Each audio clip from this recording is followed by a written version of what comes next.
ரிஷபராசிக்கார அன்பர்கள் அனைவருக்கும் எனது அன்பு கலந்த பொங்கல் நல்வாழ்த்துக்கள். நான் உங்கள் அஸ்ட்ரோ சின்னதுரை, பிளிமிசை கூத்தூர், பெரம்பலூர் மாவட்டம். நிகழும் மங்களகரமான குரோதி வருடம் தமிழ் மாதங்களில் 10வது மாதம் தை மாதம் 2025 ரிஷபராசிக்காரர்களுக்கு எப்படிப்பட்ட கிரக நிலைகள் இருக்கிறது, அதனால் என்ன பலன்கள் ஏற்படும் என்பதை பற்றி இந்த காணொளியிலே பார்ப்போம். இதுபோன்று தொடர்ந்து தமிழ் மாத ராசி பலன்களை தெரிந்து கொள்ளவும், ஜோதிட தகவல்களை தெரிந்து கொள்ளவும் நமது சேனல் அஸ்ட்ரோ சின்னதுரையை சப்ஸ்கிரைப் செய்து கொள்ளுங்கள், லைக் பண்ணுங்க, நண்பர்களுக்கு ஷேர் பண்ணுங்க. அதாவது தை மாதம் அப்படிங்கிறது உத்தராயண காலம், உத்தராயண புண்ணிய காலம் ஆரம்பம். அதாவது தேவர்களுடைய பகல் பொழுது ஆரம்பம். அதாவது ஆடி மாதத்திலிருந்து மார்கழி மாதம் வரை தேவர்களுடைய இரவு பொழுது தட்சணாயனம். இந்த தை மாதம் முதல் ஆணி மாதம் வரை உத்தராயண காலம், அதாவது தேவர்களுடைய பகல் பொழுது. அதிலே பகல் பொழுதிலே முதல் மாதம் தை மாதம். தை மாதம் என்பது அனைத்து விதமான சுபகாரியங்களை செய்வதற்கும் சிறப்பான மாதமும். வீடு கட்டுறது, கல்யாணம் பண்ணுறது, காது குத்துறதுல இருந்து தொழில் தொடங்குறதுல இருந்து அனைத்து விதமான சுபகாரியங்களையும் செய்வதற்கு சிறப்பான மாதம். அதனால தான் சொல்லுவாங்க தை பிறந்தால் வழி பிறக்குன்னு சொல்லுவாங்க. இந்த மாதம் தை மாதம் 16ஆம் நாள், தை மாதம் 16ஆம் தேதி தை அமாவாசை. தை அமாவாசை சிறப்பு வாய்ந்தது. முன்னோர்களுக்கு திதி சிரார்த்தங்கள் செய்வதற்கும், அதாவது இயற்கைக்கு மாறான மரணம் அடைந்தவர்களுடைய ஆத்ம சாந்திக்காக திலகோமம் செய்வதற்கும் சிறப்பான நாள். அடுத்ததாக தை மாதம் 20ஆம் தேதி வசந்த பஞ்சமி. வசந்த பஞ்சமி அப்படி அன்னைக்கு, அதாவது மகாலட்சுமி பூஜை வழிபாடு செய்யணும். அதாவது பெருமாள் கோயிலில் தாயார் சன்னதிக்கு சென்று வழிபாடு செய்தாலும் சரி, வீட்டிலேயே மகாலட்சுமி படம் வைத்து நெய்விளக்கேற்றி வழிபாடு, மகாலட்சுமி மந்திரம் சொல்லி வழிபடப்பட்டாலும் சரி, அன்றைய தினம் மகாலட்சுமி வழிபாடு செய்ய வேண்டும். உங்களுடைய ராசிநாதனே சுக்கரனுடைய அதிதேவதையே பார்த்தீங்கன்னா மகாலட்சுமி தான். அன்றைய தினம் மகாலட்சுமி வழிபாடு செய்பவர்களுக்கு வாழ்நாள் அதாவது இந்த வருடம் முழுவதுமே செல்வ செழிப்பு மிக அற்புதமாக இருக்கும். பணத்திற்கு பஞ்சம் இருக்காது. செல்வ வளம் பெருகும். ஆக அன்றைய தினம் வசந்த பஞ்சமி அன்று மகாலட்சுமி வழிபாடு செய்யணும். பெருமாள் கோயிலில் தாயார் சன்னதிக்கு போய் நெய்விளக்கேற்றி மல்லிகை பூ சாற்றி வழிபட்டாலும் சரி, அல்லது வீட்டிலே வழிபட்டாலும் சரி. அன்றைய தினம் வாராகி அம்மன் வழிபாடு செய்வதற்கு மிகச்சிறப்பான நாள். அடுத்ததாக இந்த மாதம் தை மாதம் 29ஆம் நாள் தைப்பூசம். அன்றைய தினம் முருகப்பெருமானை வழிபாடு செய்வதற்கு மிகச்சிறப்பான நாள். அடுத்ததாக வடலூர் ராமலிங்கடிகளாரை வடலூர் ராமலிங்கடிகளார் ஜோதி தரிசனம் சென்று வழிபாடு காண வேண்டும். அதாவது அருட்பெருஞ்சோதி தனிப்பெருங்கருணை அருட்பெருஞ்சோதி என்று சொல்லக்கூடிய வள்ளலாருடைய ஜோதி தரிசனம் என்று அன்றைய தினம் வடலூர் சென்று ஜோதி தரிசனம் செய்வோருக்கு வள்ளலாருடைய அருளாசி கிடைக்கப்படும். ஆக இப்படிப்பட்ட சிறப்பு வாய்ந்த இந்த தை மாசத்திலே ரிஷபராசிக்காரர்களுக்கு உங்கள் ராசிநாதன் சுக்கிரன், உங்கள் ராசிக்கும் 6ஆம் இடத்துக்கும் நோய் எதிரி வம்பு வழக்கு கடன் உத்தியோகஸ்தானத்துக்கும் அதிபதி அவர் தான். 1க்கும் 6க்கும் உடைய சுக்கிரன் 10ஆம் இடத்துல சஞ்சரிக்கிறார் 15ஆம் தேதி வரை. பொதுவாக தொழில் புகழ் அந்தஸ்து கௌரவம்னு சொல்லக்கூடிய 10ஆம் இடத்துல சஞ்சரிக்கிறார் ராசிநாதன்னா உங்களுக்கு புகழ் அந்தஸ்து கௌரவம் உயரும், தொழிலிலே வளர்ச்சி இருக்கும். ஏன்னா தொழில் காரகன் சனி, அந்த 10ஆம் இடத்துக்கு அதிபதியும் சனி தான், அவருடைய சேர்ந்து சஞ்சரிக்கிறார். அப்போ தொழிலிலே வளர்ச்சி, புதிய தொழில் தொடங்குதல், தொழிலிலே வளர்ச்சி, தொழிலே வருமானம் பெறக்கூடிய அமைப்பு, தொழில் விலை விரிவுபடுத்தக்கூடிய அமைப்பு, தொழில் சம்பந்தமான வளர்ச்சி, அதே போல உங்களுக்கு புகழ் அந்தஸ்து கௌரவம் உயரக்கூடிய அமைப்பும் இருக்கிறது. 15ஆம் தேதிக்கு பிறகு 11ஆம் இடம் என்று சொல்லக்கூடிய லாபஸ்தானத்திலே சென்று உச்சமடைகிறார். உச்சமடைவதோடு ராகுவோடு சேர்ந்து சஞ்சரிக்கிறார். அதி அற்புதமான பலன். கோடியிலே ஒருத்தனுக்கு ராசி உச்சத்திலே அப்படின்னு சொல்றாங்க இல்லையா, அந்த மாதிரி உங்க ராசிநாதன் உச்சம் அடைகிறார். அதோட கூட ராகு கூட சேர்றார். ராகு எந்த இடத்துல இருந்தாலும் அந்த இடத்தை விரிவுபடுத்தும். எந்த கிரகத்தை சேர்ந்தாலும் அந்த கிரகத்தோடைய பலனை விரிவுபடுத்தும். அப்ப 11ஆம் இடத்துல உங்க ராசிநாதன் உச்சம் அடைகிறார் 15ஆம் தேதிக்கு பிறகு. 11ஆம் இடங்கிறது என்ன? லாபஸ்தானம். அபிலாஷைகள் பூர்த்தியாகக்கூடிய இடம். நம்ம என்னெல்லாம் நினைக்கிறோமோ அதெல்லாம் நடக்கக்கூடிய இடம். 11ஆம் இடம் மூத்த சகோதர ஸ்தானம். 11ஆம் இடங்கிறது நெருங்கிய நட்பு வட்டாரங்கள் சொல்லக்கூடியது. ஆக இந்த 11ஆம் இடத்திலே உங்கள் ராசிநாதன் சஞ்சரிக்கும் பொழுது எதை தொட்டாலும் லாபம். நீண்ட நாளாக என்னெல்லாம் நடக்கணும்னு நினைச்சுக்கிட்டு இருந்தீங்களோ அது அத்தனையும் நடக்கும். 11ஆம் இடத்திலே சுக்கிரன் உச்சமடையும் பொழுது 15ஆம் தேதிக்கு பிறகு திருமணம் சம்பந்தமான முயற்சிகள், தொழில் சம்பந்தமான வளர்ச்சிகள், மூத்த சகோதர வழி அனுகூலங்கள், ஆதாயங்கள், அதே போல இந்த சமூகத்தில் பெயர் புகழ் அந்தஸ்து கௌரவம் என்னென்ன நினைச்சிருந்தீங்களோ அத்தனையும் நடக்கக்கூடிய அமைப்பு. வேலை இல்லாதவங்களுக்கு வேலை கிடைக்கக்கூடிய அமைப்பு, தொழிலே வருமானம், வாடிக்கையாளர்கள் பெருகக்கூடிய அமைப்பு, அதி அற்புதமான பலன்களை தரும். ராசிநாதன் சுக்கிரன் உச்சமடைகிறார் 15ஆம் தேதிக்கு பிறகு. இது மிக மிக அற்புதமான பலன். அதாவது ரொம்ப நாளைக்கு அப்புறம் ரிஷபராசிக்காரர்களுக்கு ஒரு பொற்காலம் மாரி இந்த டைம். அடுத்ததாக பார்த்தீங்கன்னா உங்கள் ராசிக்கு 2ஆம் இடம் வாக்கு தானம் குடும்பஸ்தானத்துக்கு அதிபதி. அடுத்ததாக 5ஆம் இடத்துக்கு அதிபதி.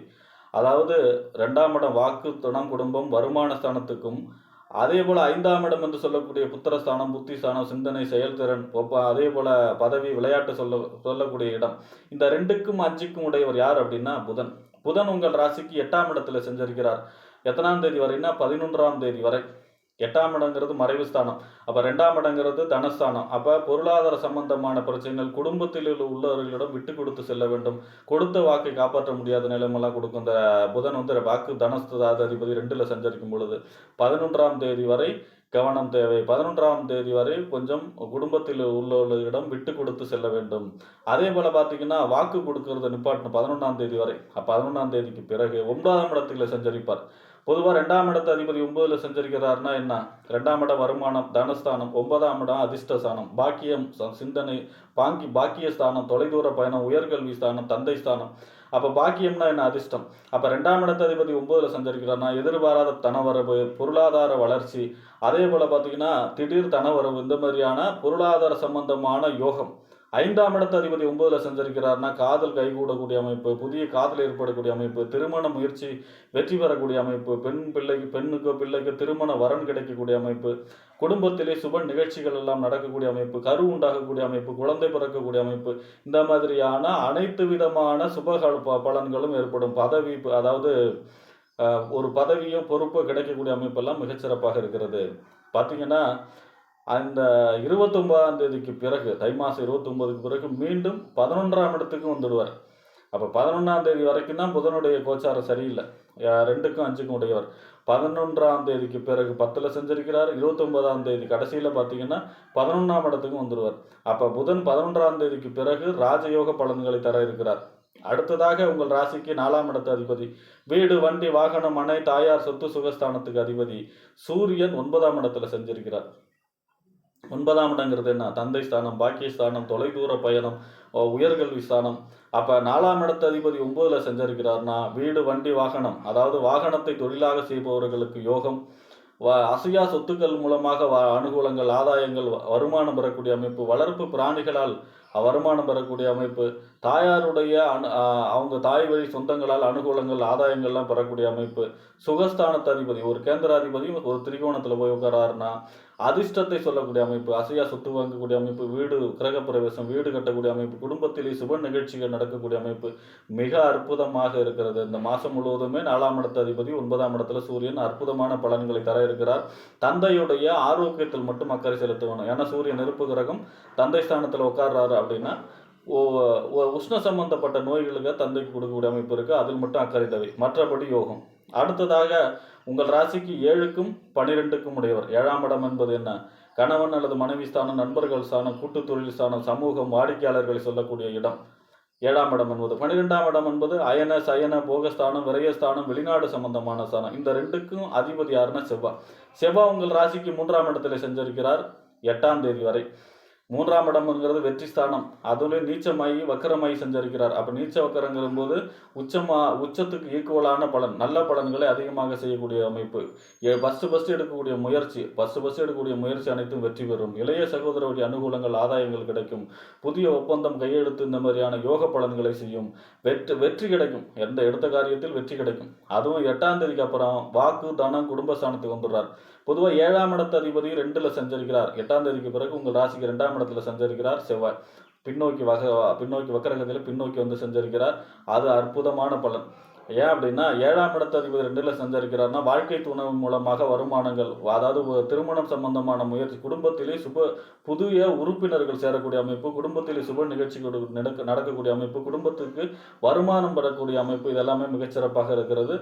அதாவது வாழ்க்கை துணை மூலமாக வருமானம் பெறக்கூடிய அமைப்பு இருக்கிறது.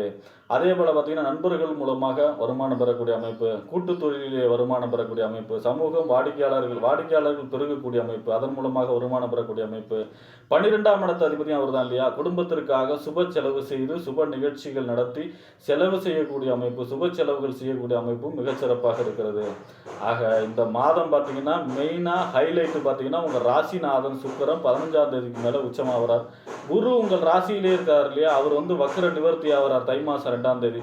ஆனாலும் உங்கள் ராசிநாதன் வலுவாக இருக்கார் அப்படின்னா, 11ஆம் இடத்துல உச்சமாகிறார் அப்படின்னா எவ்வளோ பெரிய அவயோகம் இருந்தாலும், எவ்வளோ பெரிய இது இருந்தாலும் எல்லாத்தையும் ஜெயிச்சு வரக்கூடிய அமைப்பு. அதே போல் பார்த்தீங்கன்னா சூரியனை கண்ட பனி போல அனைத்தும் விலகி நற்பலன்கள் அதிகமாகக்கூடிய அமைப்பு. 11ஆம் இடத்துல உங்கள் ராசிநாதன் உச்சம், அதுவும் ராகுவோடு சேர்ந்து உச்சம். அது அற்புதமான பலன். மாதத்தின் பிற்பகுதியில் தான் இதனுடைய பலன்களை நீங்கள் அனுபவிக்க முடியும். மாதத்தின் பிற்பகுதி உங்களுக்கு அதிர்ஷ்டகரமான மாதமாக அமையும் என்று கூறி விடைபெறுகிறேன். நன்றி, வணக்கம்.